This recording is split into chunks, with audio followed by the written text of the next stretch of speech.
കാല് വയ്യ. എനിക്ക് കുഞ്ഞാന്നും പറ്റത്തില്ല. ഞാൻ എപ്പോഴാ പറഞ്ഞത് എനിക്ക് കാല് വയ്യാത്ത.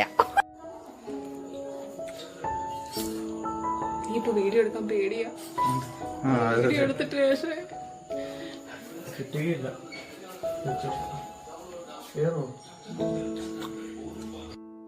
അതിന്റെ ഇടയ്ക്ക് കൂടെ കൈ കിട്ടിയ ഒരു സാധനമാണ്. ആക്സിഡന്റ് മുന്നേ എക്സസൈസ് ഒക്കെ ചെയ്യാന്ന് പറഞ്ഞ് വാങ്ങിയ ഒരു സ്കിപ്പിംഗ് റോപ്പ് ആയിരുന്നു.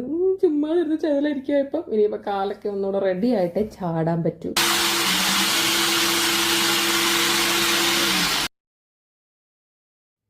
പിന്നെ അതുപോലെ തന്നെ അമ്മയെ തിരക്കിയിട്ടുണ്ടായിരുന്ന എല്ലാവരും ദാണ്ട് അമ്മ ഓക്കെയാണ് കേട്ടോ. അമ്മയ്ക്കും കുഴപ്പമൊന്നുമില്ല. ഞങ്ങളെല്ലാവരും ഹാപ്പി ആയിട്ട് സേഫ് ആയിട്ടിരിക്കുന്നു. അമ്മ നോക്കുകയാണ് ഇവരെന്താണ് ഇവിടെ ഒപ്പിക്കുന്ന, വീട് ഇളക്കുവോ, വീട് മറച്ചു വെക്കുവോ, സൗണ്ട് കേൾക്കുന്നുണ്ടോടാ, ഹാളിലെത്തുവോടാ, കറണ്ട് തട്ടുവോടാ എന്നൊക്കെ പറഞ്ഞ് അമ്മ നോക്കുകയാണ് കേട്ടോ. അമ്മ പോയി കഴിഞ്ഞപ്പം ആയുധം കൈമാറി.